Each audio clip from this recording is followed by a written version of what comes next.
예, 어제 잠깐 말씀드렸습니다만 김필규 기자는 영국 런던에 가 있습니다. 거기서 팩트체커들이 모여서 컨퍼런스를 한다고 해서 저희 대표로 가 있습니다. 그래서 일주일 동안 박소연 기자가 어제부터 대신해서 진행을 잘 해주고 있습니다. 예.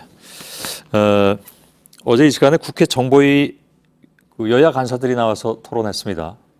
그런데 의혹 해소가 좀 충분치 못하다. 좀 보고 나니까 좀 답답하다 하는 분들이 많이 계십니다. 그래서 뭐가 불법이고 그럼 뭐가 아니라는 얘기냐에 대해서도 판단이 잘 안 선다는 분들도 계시고, 그래서 오늘 박소연 팩트체커와 함께 이 시간에 그 얘기 좀 하도록 하겠습니다.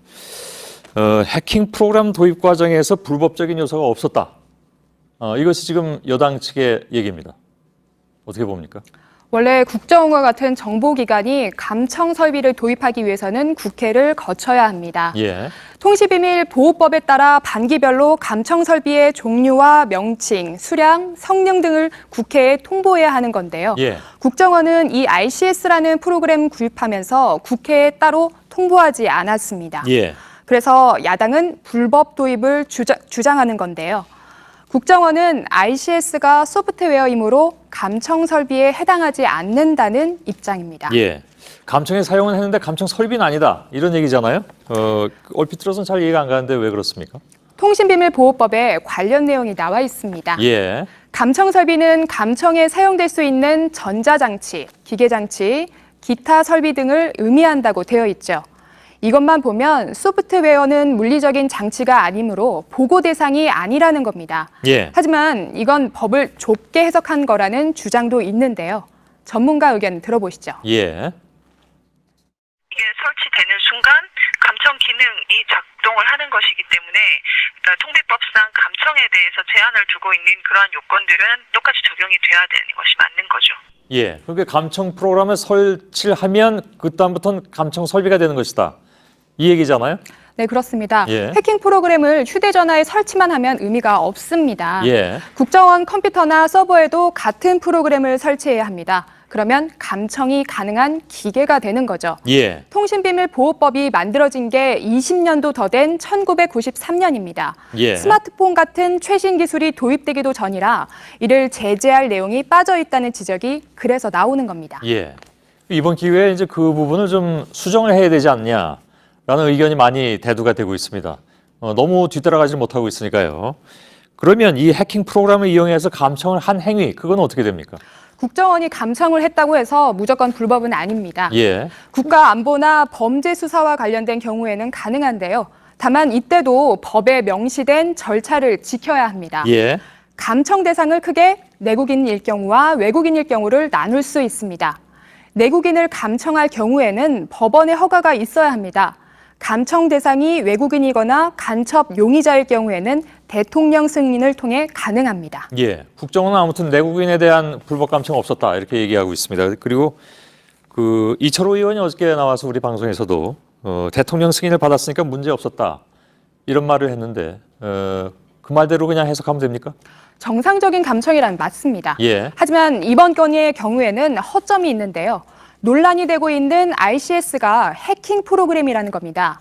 강신명 경찰청장의 얘기를 한번 보시죠. 지난 14일 발언인데요.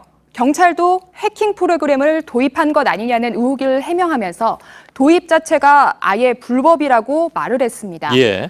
영장을 받아야 하는 감청과는 달리 해킹은 남을 속여서 프로그램을 설치해야 하므로 이 프로그램을 이용한 내사나 수사는 불법이라는 겁니다. 예. 이건 정보통신망법에 나와 있는데요. 다른 사람을 속여서 정보를 수집하거나 정보를 제공하도록 유인하는 것은 불법이라고 이렇게 규정돼 있습니다. 예. 이건 요즘 그 보이스피싱이나 아니면 스미싱도 여기에 해당이 되잖아요. 그렇습니다. 예. 또 국정원이 이번에 그 벚꽃놀이나 아니면 떡볶이 맛집 같은 검색어에 해킹 프로그램을 심어놓고 이걸로 성과를 올렸다는 얘기도 나왔는데요. 예. 이런 피싱 방식의 감청이라면 상대방을 속여서 정보를 얻어낸 게 되고 대상이 누구든지 간에 불법적인 요소가 있는 겁니다. 예. 전문가 이야기 들어봤습니다. 망법 49조 2에 따라서 위계에 의해서 정보를 취득한 경우에 해당돼서 징역 3년 처벌될 수는 있고 수사 목적으로 그렇게 하는 경우 면책하는 조항이 없어서 실정법을 엄격하게 해석하면 그 자체로 불법입니다. 예. 해킹 프로그램을 도입한 과정은 이래저래 여러 가지 얘기가 나오지만 그것도 어떻게 그것을 가져왔느냐에 따라서 불법이 될 수 있다는 얘기였고 더더군다나 그걸 이용해서 정보를 만일에 수집을 했다면 물론 이건 아직까지 의혹 사건이니까 수집을 했다면 그건 뭐 당연한 불법이 되는 거라고 정리를 하면 되겠군요. 네, 그렇게 볼 수 있습니다. 예. 김무성 새누리당 대표의 말처럼 국가 안보를 위해서는 때로는 해킹이나 감청이 필요할 수도 있습니다. 하지만 그런 활동들 당연히 법이 허용한 테두리 안에서 이루어져야겠죠. 예. 국정원이 관련된 활동 내용을 국회에 공개하겠다고 했습니다. 감청 대상이 누구인지, 어떤 목적이었는데 내용은 또 무엇이었는지 떳떳이 밝혀야 국정원이 이뤄가고 있는 신뢰를 회복하는 길일 것 같습니다. 예. 알겠습니다. 어저께 숙제를 풀죠. 네.